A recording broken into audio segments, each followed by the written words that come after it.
अस्सलाम वालेकुम, this is Moeed पिज़ारा। 25 सितंबर 2023। सबसे पहले तो आप सबको मुबारकबाद हो। आप खबर सुन चुके होंगे। पाकिस्तान के प्रोमिनेंट टेलीविजन एंकर पर्सन, मुमताज सहाफ़ी, पॉलिटिकल कमेंटेटर, पाकिस्तान के सबसे ज़्यादा देखे जाने वाले वीलॉगर, यूट्यूबर इमरान रियाज खान बिलाखिर अपने घर पहुंच गए हैं। उन्हें रिहा कर दिया गया है। आम तासुर यही है,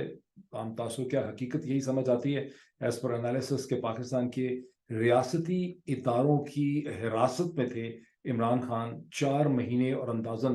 15 दिन। 11 मई 2023 को उन्हें उठाया गया सियालकोट के एयरपोर्ट से। पुलिस ने उठाया apparently under maintenance of public order section 3। उन्हें वहीं सियालकोट में एक पुलिस थाने फैसिलिटी में ले जाया गया। अगले दिन नामालूम अफराद ने उन्हें वहां से ले लिया, गाड़ियों में डाल के 2-3 गाड़ियां आई, उसमें उनको ले जाया गया। खुशकिस्मती से, ये कहें बड़ी खुशकिस्मती से, उस अमल की वीडियो वहां बन गई जो उनके वकला ने लाहौर हाई कोर्ट के सामने प्रेजेंट कर दी और यूं एक केस बना उनकी गुमशुदगी का, उनकी अगवा का। वरना पुलिस ने इस केस के दरमियान में भी बेशर्मी, बेहयाई और घटियापन इतना था कि इस केस के दरमियान में लाहौर हाई कोर्ट जैसे मुकद्दस इंस्टीट्यूशन के, इतने हाई प्रोफाइल इंस्टीट्यूशन के सामने भी पंजाब की पुलिस ने ये आइडिया इंजेक्ट करने की कोशिश की कि लगता है कि इमरान रियाज खान को तालिबान ले गए हैं, बिकॉज बहुत से फोन एक्टिविटी वगैरह जो है इस किस्म की है। बहरहाल पाकिस्तान में उनकी रिहाई एक ऐसे वक्त पे हुई है जब कोई शख्स, कोई जी शऊर आदमी, औरत, बच्चा ऐसा नहीं है, वो 12-12 बरस के बच्चे जिन्हें डॉक्यूमेंट्रीज दिखाई जा रही हैं इमरान खान के खिलाफ, वो सब भी अब ये जानते थे कि इमरान रियाज खान को पाकिस्तान के रियासती इदारों ने अपने कंट्रोल में रखा हुआ है और उन्हें रिहा नहीं कर रहे। बदकिस्मती से दरमियान में ऐसी खबरें भी आती रहीं कि वो नहीं है, उन्हें मार दिया गया है, लेकिन कम अज़ कम ये एश्योरेंस हमें थी कि जब रियासती इदारों के पास हैं तो इस किस्म की कोई चीज़ जो है वो नहीं हो सकती। इस मौके पे सबसे ज़्यादा इंपॉर्टेंट चीज़ है कि हम इमरान रियाज खान को मुबारकबाद पेश करते हैं, उनके घर वालों को मुबारकबाद पेश करते हैं, उनकी अहलिया, उनके बच्चों, बहुत खुशी का मुकाम है, उनके वालिद साहब जो बहुत परेशान रहे हैं। बताया जाता है, मेरी तो अभी तक बात नहीं हुई इमरान रियाज से, लेकिन इमरान रियाज के घर वालों से मेरे एक दोस्त की बात हुई है अमेरिका से ही, और उन्होंने ये बताया कि इमरान रियाज बहुत कमज़ोर देखने में लग रहे हैं और उनके घर वाले उनकी इस कमज़ोरी को देख कर भी बहुत ज़्यादा परेशान है। अब ये सिचुएशन हमें जहन में रखनी चाहिए कि इमरान रियाज की जो ये रिहाई है, इसके अंदर उनके दोस्त और वकील अली अशफाक की जो नेगोशिएशन है रियासती इदारों के साथ, वो बड़ी अहम है। मैंने एक पिछले वीलॉग में भी कहा था कि मैं समझता हूँ बावजूद इसके कि अली अशफाक को बहुत तनकीद का निशाना बनाया गया कि भाई ये क्या डीलिंग डीलिंग करते फिर रहे हैं, लेकिन ये करेक्ट अप्रोच थी। उन्होंने नेगोशिएशन किया बिकॉज ये बात इस्टेब्लिश हो चुकी थी कि इमरान रियाज रियासती इदारों के कंट्रोल में है, उन्होंने उनको डिटेन करके रखा हुआ है। तो इससे एक एश्योरेंस भी आपको होती है कि बहरहाल रियासती इदारे, अभी भी हम समझते हैं कि रियासती इदारे तो क्रिमिनल नहीं हो सकते, रियासती इदारे तो कभी किसी को कत्ल नहीं कर सकते। तो ये उम्मीद थी कि इमरान रियाज को बिलाखिर रिहाई मिलेगी और अली अशफाक ने ये ब्रिज हेड, ये नेगोशिएशन पॉइंट इस्टेब्लिश कर लिया हुआ था, जिसका मैंने पिछले वीलॉग में भी जिक्र किया था। तो अली अशफाक को इस मेहनत पे बहुत मुबारकबाद हो। इसी तरह से मैं समझता हूँ कि लाहौर हाई कोर्ट के चीफ जस्टिस अमीर भट्टी साहब ने जितनी कंसिस्टेंसी से इस केस के ऊपर अपना स्टैंड रखा, इसका ताकुब किया, हेयरिंग्स करते रहे, बुलाते रहे इंस्पेक्टर जनरल पुलिस पंजाब को, जनाब बुलाते रहे आईबी को, बुलाते रहे इन सिक्योरिटी इदारों को, इंटेलिजेंस को, वो जो प्रेशर उन्होंने मसलसल बिल्डअप किया, और उसके साथ दुनिया भर में, पाकिस्तान, ना सिर्फ पाकिस्तान में बल्कि पाकिस्तान से बाहर दुनिया भर में पाकिस्तानी डायस्पोरा जो हैं वो इमरान रियाज की तस्वीरें हर सेमिनार, हर कॉन्फ्रेंस, हर जलसा गाह में, अभी रिसेंटली व्हाइट हाउस के सामने जो मुजाहरा हुआ वहां भी सैकड़ों इमरान रियाज खान के पोस्टर मौजूद थे। जब अमेरिकन कांग्रेस के रेबन हाउस के अंदर, मेरा ख्याल है जुलाई के अंदर, जब एक सेमिनार हुआ था पाकिस्तान के हवाले से, तो वहां भी खदीजा शाह और इमरान रियाज की तस्वीर जो है वहां पे मौजूद थी। तो जो पब्लिक का प्रेशर था, जो पब्लिक की अवेयरनेस थी, जो पब्लिक की डिमांड थी, अली अशफाक ने जो मेहनत की, लोगों की जो दुआएं थी, और लाहौर हाई कोर्ट का जो स्टैंड था, उसने बिलाखिर रियासती इदारों को मजबूर किया कि वो इमरान रियाज को रिहा कर दें। अब किन टर्म्स एंड कंडीशन पे ज़ाहिर इमरान रियाज को रिहा किया गया है, बहुत नेगोशिएशन की होगी, ठीक है, अंडरस्टैंडेबल है। वो पता चल जाएगा कि अब इमरान रियाज अपनी जब वीलॉग करते हैं, कब शुरू करते हैं, उसमें वो क्या पोजीशन लेते हैं, उससे हमें बहुत हद तक अंदाजा हो जाएगा کہ ریاستی اداروں کو بنیادی طور پہ مسئلہ کیا تھا. ہو سکتا ہے اس کی ایک وجہ یہ بھی ہو. اس کو صرف اسی اینگل سے نہیں دیکھا جا سکتا, اس کو اس اینگل سے بھی دیکھا جا سکتا ہے کہ پاکستان کے ریاستی ادارے پولیٹیکل مسائل کا کوئی حل نکالنا چاہتے ہیں. ان کو یہ احساس ہے کہ چیزیں اس طرح سے نہیں چلیں گی. ہم یہ سنتے ہیں کہ بہت سے افسران جو مختلف جگہوں پہ مختلف شہروں کے اندر لگے ہوئے تھے, ان کے تبادلے ہو گئے ہیں, کچھ کے تبادلے ہونے والے ہیں. تو یہ ممکن ہے کہ ایک فضا کو تبدیل کرنے کا پلان بھی ہے. اب یہ تو ہو گیا. میں اصل میں یہ تو اب ظاہر ایک نئی ڈیولپمنٹ ہوئی جو چند گھنٹے پہلے ہی مجھے پتا چلی. پلان تو میرا یہ تھا کہ میں ایک بہت ڈیٹیلڈ ڈاکومنٹری سٹائل ویلاگ کروں گا, جس میں بہت سے انٹرنیشنل پبلیکیشنز کی آپ کو نیوز رپورٹس دکھاؤں گا, تھنک ٹینکس کی, اخبارات کی, جس کے ذریعے میں آپ کو ایکسپلین کروں گا کہ پاکستان کے ایکٹنگ وزیر خارجہ جناب جلیل عباس جیلانی صاحب, جو اس سے پہلے پاکستان کے بہت ہی ڈسٹنگوشڈ ڈپلومیٹ ہیں, پاکستان کے فورن سیکرٹری رہ چکے ہیں, پاکستان کے ایمبیسڈر ٹو یونائٹڈ اسٹیٹس رہ چکے ہیں, جونیئر ایئرز کے اندر انیشیل ابتدا میں ہندوستان میں بھی انہوں نے سرو کیا, یورپین یونین میں پاکستان کے ایمبیسڈر رہ چکے ہیں. تو انہوں نے ان کا جو پہلے بیان آیا اور اس کے بعد ان کا ایک دوسرا بدلتا ہوا جو بیان آیا, اس کی سگنیفیکنس کیا ہے. اب یہ دونوں بیان کس کانٹیکسٹ میں آئے؟ یہ بیان ان سے اس وقت آیا جب اسرائیل کے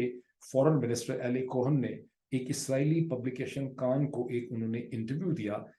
نیتن یاہو کی جو یونائٹڈ نیشن جنرل اسمبلی کی سپیچ تھی اس کے بعد, جس میں انہوں نے کہا کہ جب ہمیں ہمارا بڑا, کیونکہ نیتن یاہو نے اپنی سپیچ میں یونائٹڈ نیشن جنرل اسمبلی میں بہت عزم سے اور بہت امید سے یہ کہا کہ بہت جلدی ہمیں ایسا لگتا ہے کہ ہم اسرائیل اور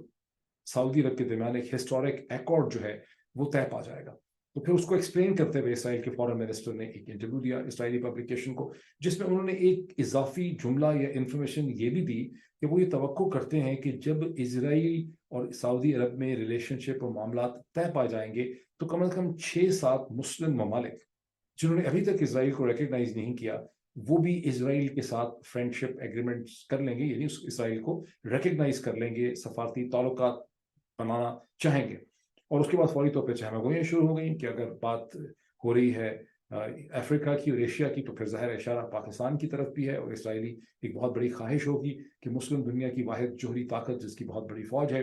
اس کے ساتھ بھی اسرائیل کا ریلیشن شپ جو ہے وہ اسٹیبلش ہو سکے. تو اسی قسم کا جب سوال پوچھا گیا جلیل عباس جیلانی صاحب سے, تو جلیل عباس جیلانی صاحب نے اس کے جواب میں بہت ہی کوشس, کیئرفل, کیلکولیٹڈ انہوں نے اسٹیٹمنٹ دی کہ پاکستان تو یہ ریکگنیشن کا فیصلہ اپنے نیشنل انٹرسٹ میں اور پیلسٹینینز کے انٹرسٹ کو مد نظر رکھ کے کرے گا. لیکن لوگوں کے کان کھڑے ہو گئے, کان لوگوں کے اس لیے کھڑے ہو گئے کہ کبھی اس سے پہلے پاکستان کے کسی بھی ٹاپ ایگزیکٹو نے, سرکاری اہلکار نے, ڈپلومیٹ نے, فورن سروس کے بندے نے, کسی بھی ایسی امپورٹنٹ پرسنالٹی نے یہ جملہ بولا ہی نہیں تھا کہ پاکستان اسرائیل کی ریکگنیشن اپنے انٹرسٹ کو دیکھ کے کرے گا. ہمیشہ کہا گیا کہ پاکستان پیلسٹینین کاز کے ساتھ کھڑا ہے, پاکستان 2 اسٹیٹ سولوشن میں بلیو کرتا ہے, پاکستان پری 1967 کے جو بارڈرز تھے اس کے اندر بلیو کرتا ہے. یہ چیز کہ پاکستان اپنی ریاست کے اور اپنے نیشنل انٹرسٹ کو دیکھ کے یہ فیصلہ کرے گا, یہ اسٹیٹمنٹ سے لوگ چونکے. اور یہ اہم ممکن ہے کہ پاکستان کے ایکٹنگ فورن منسٹر جلیل عباس جیلانی صاحب کا ہرگز یہ مطلب نہیں تھا کہ وہ لوگوں کو وہ کہہ دیں گے, ان کے ذہنوں میں وہ آئیڈیا ڈال دیں گے جو وہ ڈال گئے, بیکاز ان کو ظاہر ہے بہت کچھ پتا ہے. جیسے کہ میں نے کہا کہ پاکستان کے فورن سیکرٹری رہے, پاکستان کے یو ایس میں ایمبیسڈر رہے, یورپین یونین میں پاکستان کے ایمبیسڈر رہے, 40 برس کا سفارتکاری کا تجربہ, اور اس وقت جو کچھ ہو رہا ہے دنیا میں امریکہ, اسرائیل اور سعودی عرب کے درمیان, اور جس قسم کے پریشرز یا ایکسپیکٹیشنز ہیں پاکستان سے, ان تمام چیزوں سے جلیل عباس جیلانی صاحب ظاہر واقف ہیں, اور واقف ان کو ہونا چاہیے. تو انہوں نے وہ جملہ بول دیا کہ پاکستان اپنے نیشنل انٹرسٹ میں یہ فیصلہ کرے گا, جس کے بعد ایک بہت ہی لائیولی, بڑی روبسٹ, بڑی فیئرس ڈبیٹ شروع ہو گئی پاکستان کے میڈیا میں. کیونکہ بعض لوگوں کا یہ کہنا ہے کہ ڈبیٹ صرف جلیل عباس جیلانی صاحب کے جملوں یا سینٹنس کی وجہ سے نہیں ہوئی, بلکہ ڈبیٹ کے کچھ اور محرکات بھی ہیں, اور ایسا لگ رہا تھا کہ پاکستان کے طاقت پر ہلکے پاکستان کے اندر پبلک اوپینین کو شیپ کرنا چاہ رہے ہیں اسرائیل کی ریکگنیشن کے حوالے سے. بیکاز جو ڈیبیٹ ہوئی ہے, اور بہت سے ایسے لوگ جن کو اسٹیبلشمنٹ کے ماؤتھ پیسز سمجھا جاتا ہے, انہوں نے ایسے ٹویٹ بھی کیے ہیں کہ بھائی جب سعودی عرب ایکسیپٹ کر لے گا تو پھر پاکستان اگر ایکسیپٹ نہیں کرے گا تو پیچھے رہ جائے گا. ہمارا نیشنل انٹرسٹ ڈیمانڈ کرتا ہے کہ ہمیں بھی شاید اسرائیل کو ریکگنائز کر لینا چاہیے. This is quite an awkward moment for the Pakistani لوگوں کے لیے, پاکستان کے فورن آفس کے لیے, پاکستان کے میڈیا کے لیے, پاکستان کے تمام زی شور لوگوں کے لیے, اور ان خاص کر کے ان تمام ٹیلی ویژن اینکر پرسنس کے لیے, صحافیوں کے لیے, لوگوں کے لیے جو مجھے گالیاں نکالتے رہے, مجھے بہت زیادہ مجھے خلاف جملے بولتے رہے, جو بھی کہتے رہے بیچارے, کیونکہ میں وہ واحد بندہ ہوں پاکستانی میڈیا میں جو 2012 سے جس کی کنسسٹنٹ پوزیشن تھی کہ پاکستان کو الٹیمیٹلی اسرائیل کو ریکگنائز کرنا پڑے گا. اور پاکستان نے جب 1990s کے بعد اسرائیل کو انگیج نہیں کیا, جب ہندوستان نے اس کو انگیج کیا without antagonizing the Arab and Muslim countries, تو پاکستان نے بہت بڑی غلطی کی, بلنڈر کیا. پاکستان میں ویژن نہیں تھا فورن آفس کے اندر, ریاستی اداروں کے اندر, کیونکہ میں نے ہمیشہ یہ بھی کہا کہ پاکستان کے جو ریاستی ادارے ہیں, اسٹیبلشمنٹ ہے, انہوں نے ضرور سوچا تھا, لیکن پاکستان کی فورن آفس نے کبھی بھی اس ویژن کو ڈیولپ نہیں ہونے دیا. پاکستان کی حکومتوں میں کبھی اتنی ہمت نہیں ہوئی کہ اسرائیل کو انگیج کر لیتے.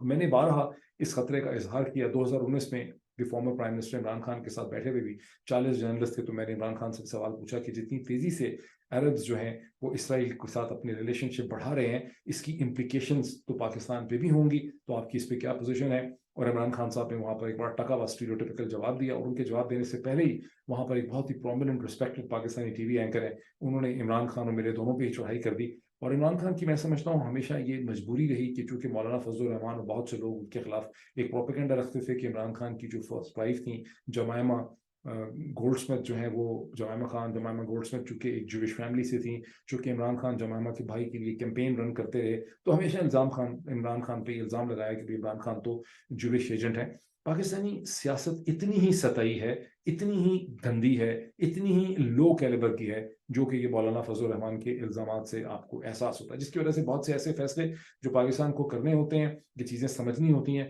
وہ بھی پاکستان میں سمجھی نہیں جا سکتی. بہرحال تو یہ ایک بیک گراؤنڈ کانٹیکسٹ ہے جس کے اوپر میں بات کرنا چاہتا تھا. میرا پلان یہ تھا کہ میں ایک ڈیٹیلڈ ویژول قسم کی ڈاکومنٹری بناؤں, دنیا بھر کی اخباری رپورٹس کو سامنے دکھاتے ہوئے, کچھ میپس اور نقشے دکھاتے ہوئے, جس میں آپ کو ایکسپلین کر سکوں کہ کیوں پاکستان اب بہت بری طرح سے اس سچویشن میں پھنس گیا ہے, جہاں ایک طرف پاکستان کے اوپر بین الاقوامی دباؤ ہوگا کہ پاکستان ہندوستان کے پوائنٹ آف ویو کو کشمیر پہ ریکگنائز کرے اور کشمیر کی بات بند کرے, ہندوستان کو چھوٹی موٹی کاسمیٹک چینجز کر دے گا, جیسے ہندوستان کی سپریم کورٹ جو ہے وہ ہو سکتا ہے جموں اینڈ کشمیر کے اسٹیٹ ہوڈ کے اسٹیٹس کو بہت جلدی, کیونکہ اسے ریڈیوس کر دیا گیا ہے to the union territory as a result of the actions of 5 August 2019, تو ظاہر ہے کہ ہندوستان کی سپریم کورٹ یہی کرے گی کہ جموں اینڈ کشمیر کو واپس اسٹیٹ ہوڈ دے دے گی. وہ پاکستان کی طرف ایک طرح سے کہہ دیا جائے گا, یہ پاکستان میں خود ہی پروپیگنڈا کر دیا جائے گا کہ جناب والا یہ ہماری بڑی ایک روبسٹ ڈپلومیسی کے نتیجے میں ہندوستان نے جموں اینڈ کشمیر کو دوبارہ سے اسٹیٹ کا اسٹیٹس دے دیا. تو ایک طرح سے پریشر یہ ہوگا وایا سعودی عرب, وایا UAE, کیونکہ وہ کہیں گے کہ ہم انویسٹ کرتے ہیں آپ کے یہاں $25 بلین,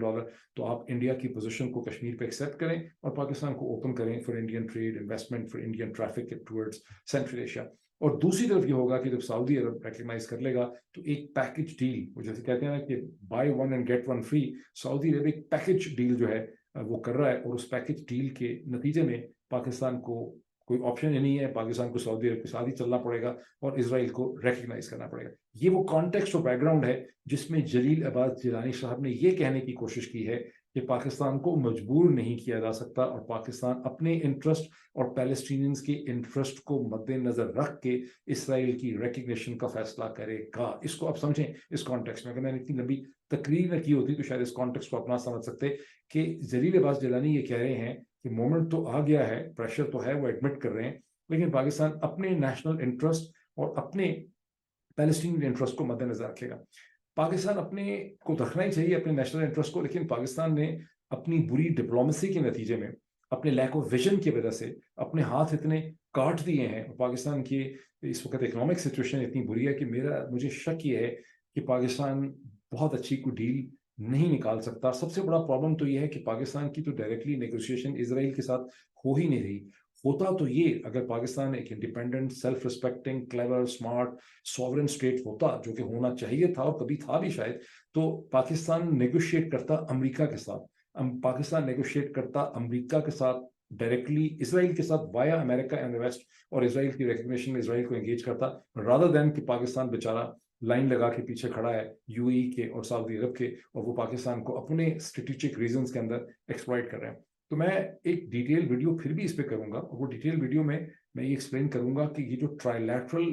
انگیجمنٹ ہے between United States and Saudi Arabia on one end, between Israel and Saudi Arabia on the other end, between Israel and United States on the third end, یہ کیا ہے اور کیوں پاکستان کے پاس اس سٹیج کے اوپر بہت زیادہ آپشنز نہیں ہیں. پھر بھی ظاہر ہے کچھ نہ کچھ آپشنز تو پاکستان کو ایکسرسائز کرنی ہوں گی اس سٹیج پہ, آپ اس کو ڈینائی نہیں کر سکتے. بہرحال ये मेरी पूरी प्लानिंग थी कि मैं बहुत लंबी डिटेल्ड इसके ऊपर एक विजुअल किस्म की रिपोर्ट बनाऊंगा, जो मैं अब इस स्टेज पे नहीं बना सकता। पहली खबर, इमरान रियाज की गिरफ्त की रिहाई, इमरान रियाज का घर वापस आ जाना, जो बहुत इंपॉर्टेंट खबर है। अब जाहिर है कि इमरान रियाज की रिहाई को जहां हम बहुत सेलिब्रेट करते हैं, तहे दिल से इसके शुक्रगुजार हैं, इसे हमें बहुत खुशी है हमें इसकी, उसके साथ ही ये तकलीफ दे और दुख भरे जो सवाल हम सब के जहनों में है कि दुनिया में कितनी रियासतें ऐसी हैं जहां चंद सरकारी अफसर इतने ताकतवर हों, इतने अबव द लॉ हों कि वो इस किस्म की हरकतें करें। उनको ना कोई खौफ खुदा हो, ना खौफ रियासत हो, ना किसी अदालत से डरते हो, ना किसी कानून का उनको खौफ हो। मेरे जहन में बर्मा, सोमालिया, सूडान, इसी किस्म के मुल्क आते हैं। कोई भी respectable, decent, self respecting, sovereign, law abiding nation state नहीं जहन में आती जहां इस तरह से एक प्रोमिनेंट टेलीविजन एंकर को, ये तो ऐसी है कि क्रिस्टियान अमानपुर को या कूपर एंडरसन को आप उठा के ले जाएं 4 महीने के लिए और बात ही कोई ना करें, और अदालतें दुहाई देती रहें, धाड़े मारें, रोएं पीटें सारे लोग, करोड़ों लोग, और उसके बाद आप खामोशी से किसी को वापस कर दें और कभी किसी का एहतसाब ना हो सके। तो ये एक बहुत ही दुखी, पेनफुल, तकलीफ दे सवाल है। ये ना सिर्फ मेरे जहन में है, बल्कि मैं समझता हूँ कि हर पाकिस्तानी टेलीविजन की जो पर्सनैलिटी है, हर एंकर पर्सन, हर सहाफ़ी, हर इदारिया लिखने वाला, हर रिपोर्टर, मैं तमाम लोगों के जज्बात की तर्जुमानी कर सकता हूँ जब मैं कहूँगा कि तमाम लोगों के जहनों में यही सवाल है कि ये कौन लोग हैं जो इस तरह से कर सकते हैं। क्या वजह है इस बदनसीब रिपब्लिक ऑफ पाकिस्तान में कि इस किस्म के गैर जिम्मेदार, फासिक और जालिम लोग जो हैं वो कानून से ऊपर है। कोई कानून, कोई अदालत, कोई चीज़ जो है उन्हें क्वेश्चन नहीं कर सकती। और कब तक ये अंधी जो है इस मुल्क में रहेगी? क्या अल्लाह ताला ये देख रहा है कि इस मुल्क में क्या हो रहा है? ये सवाल हम सबके जहनों में। नो, मूविंग फॉरवर्ड टू, यही जो चीज़ जुड़ी हुई है इसराइल सऊदी अरब से, इसके साथ जोड़ के ही इसको देखें, क्योंकि मैं इसको फिर बाद में शायद डिटेल्स एक्सप्लेन करूंगा। मैंने अपने पिछले वीलॉग में बहुत ही एहतमाद से ये कहा था कि मेरा नहीं ख्याल कि इमरान खान और इस्टेब्लिशमेंट के दरमियान कोई टॉक्स हो रही। टॉक्स तो खैर अभी भी मैं नहीं कहता कि हो रही हैं, लेकिन पिछले वीलॉग करने और अब के दरमियान में मुझे खासी ऐसी इंफॉर्मेशन मिली है जिसके नतीजे में मुझे अपनी पिछली पोजीशन रिवाइज करनी पड़ेगी। टॉक्स तो नहीं हो रही, लेकिन ये लगता है खासी क्रेडिबल इंफॉर्मेशन है कि गुज़िश्ता 48 घंटों में इमरान खान को अटक की जेल में पैगाम भिजवाया गया पाकिस्तान की इस्टेब्लिशमेंट की तरफ से। लेकिन जो शख्स ये पैगाम लेकर गए वो इस्टेब्लिशमेंट के कोई नुमाइंदे या इस्टेब्लिशमेंट की शख्सियत नहीं थे, बल्कि तहरीक इंसाफी की बहुत इंपॉर्टेंट वो शख्सियत थी जिन्होंने, बताया जाता है, मैं नाम इसलिए नहीं ले रहा कि ज़ाहिर है ऐसी चीज़ों के बारे में आपको कभी भी 100% कॉन्फर्मेशन नहीं होती, लेकिन बताया जाता है कि उन्होंने एनोनिमसली, कॉन्फिडेंशली, बगैर किसी प्रोटोकॉल के ट्रेवल किया और अटक की जेल में आके इमरान खान से मुलाकात की और उन्हें कन्वे किया कि 2 पैगाम, 2 डिमांड्स आपके लिए हैं। डिमांड नंबर 1 ये है कि आप पाकिस्तान छोड़ के चले जाएं। डिमांड नंबर 2 है कि अगर आप ऐसा नहीं करना चाहते तो 18 महीने के लिए नवाज शरीफ साहब को पाकिस्तान का प्राइम मिनिस्टर आप एक्सेप्ट कर लें और उसको कंकर करें, उसमें अपनी रजामंदी जो है वो दे दें। बड़ी इंटरेस्टिंग ये डिमांड है अगर वाकई ऐसा है।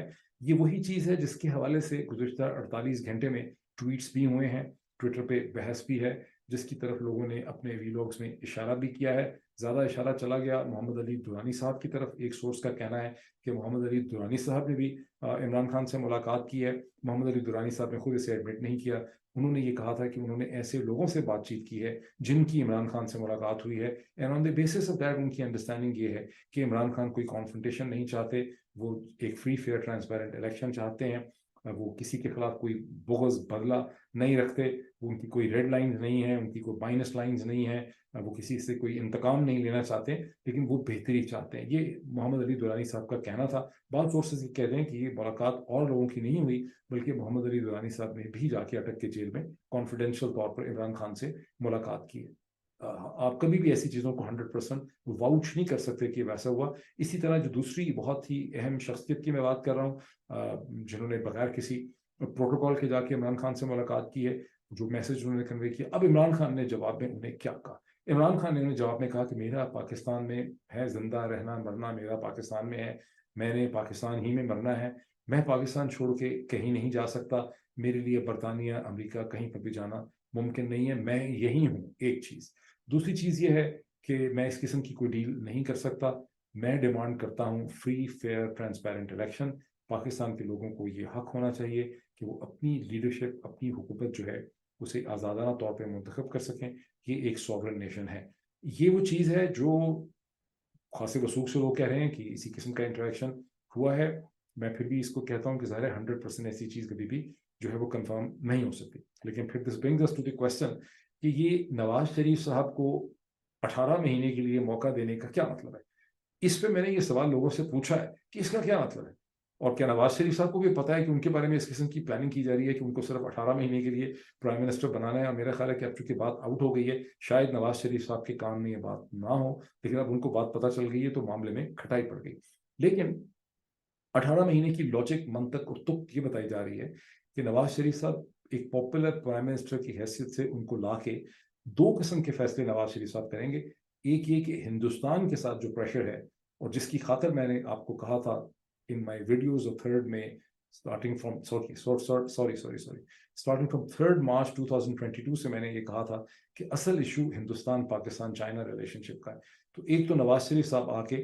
हिंदुस्तान के साथ रिलेशनशिप, हिंदुस्तान की टर्म्स एंड कंडीशन के ऊपर अस्तवार करेंगे।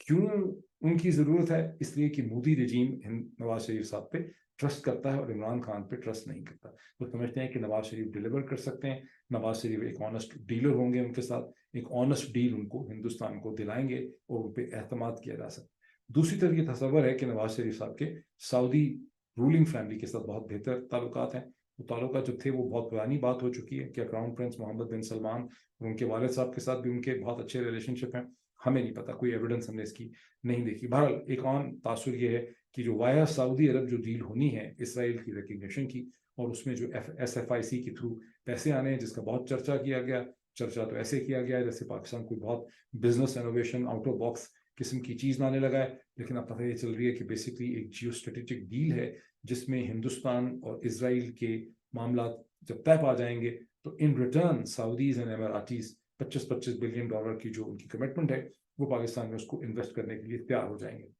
अब इस पे क्या नारे मारने की जरूरत है, धाड़े मारना, रोने की जरूरत है? मुझे ऐसा लगता है कि पाकिस्तान की सिचुएशन ऐसी हो चुकी है कि इन दी एंड कुछ इसी किस्म की चीज पाकिस्तान को करनी होगी अपनी इकोनॉमी को और फ्यूचर को बचाने के लिए। उसके बाद भी इकोनॉमी और फ्यूचर बच पाएगा सही तरह से, ये कहना बहुत मुश्किल है, बिकॉज असल में ह्यूमन रिसोर्स मैटर करता है किसी भी कौम का, और पाकिस्तान ने विजन नहीं शो किया। अमेरिका के अंदर हर हफ्ते हर रियासत के अंदर 2 दिनों में मेरा ख्याल लॉटरी निकलती है। एक शायद ट्यूसडे को लॉटरी निकलती है, एक शायद सैटरडे को निकलती है, और वो लॉटरी कई कई मिलियन डॉलर्स की होती है, कई दफ़ा 100 million, 200, 400, 500 million dollars, 1.2 billion dollar तक के लोगों के लॉटरी में पैसे निकलते हैं। उसमें फिर टैक्स करता है हमको hundreds of millions of dollars मिल जाते हैं।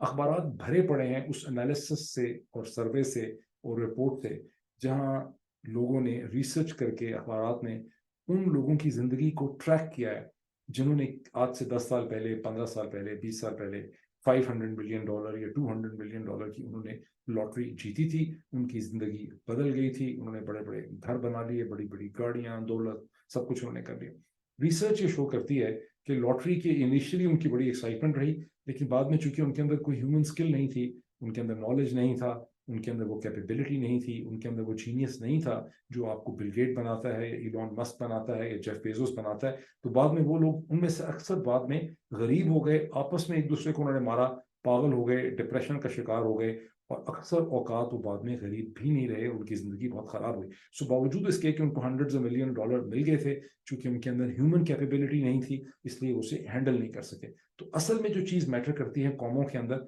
वो कौमों का विजन, उनकी ह्यूमन कैपेबिलिटी होती है। ये अरब जो भी बहुत अमीर है, मुझे बहुत खतरा है कि दोबारा गरीब हो जाएंगे, बिकॉज इन्होंने पिछले 50-60-60 साल में कोई खास ह्यूमन रिसोर्स और ह्यूमन कैपिटल जो है इन्होंने डेवलप नहीं किया। ये अपने पैसे को खर्च कर रहे हैं और उससे इन्फ्लुएंस बाय करते हैं। मैं आज ही रिपोर्ट देख रहा था कि सऊदी अरब की जो रॉयल फैमिली है उसका खर्चा जो सालाना है वो तकरीबन 10 बिलियन डॉलर की वो सऊदी स्टेट को पड़ती है। बाकी वो सब चीज़ें जिनकी मैं फिर बात करूंगा, अभी यही चीज़ें। और अब से चंद घंटों में इस्लामाबाद हाई कोर्ट में चीफ जस्टिस जनाब आमिर फारूक साहब ने इमरान खान की वो जो पिटीशन की भी समाअत करनी है, इमरान खान के वकला की, जहां उन्होंने बेल मांगी हुई है साइफर के केस में। ज़ाहिर वो बेल नहीं देंगे, हियरिंग करेंगे, कोई और एक्सक्यूज ढूंढेंगे, क्योंकि इमरान खान की रिहाई जब भी होगी वो एक पॉलिटिकल प्रोसेस के नतीजे में होगी। लेट्स मी यहीं तक बात खत्म करते हैं, फिर मुलाकात होगी। Thank you.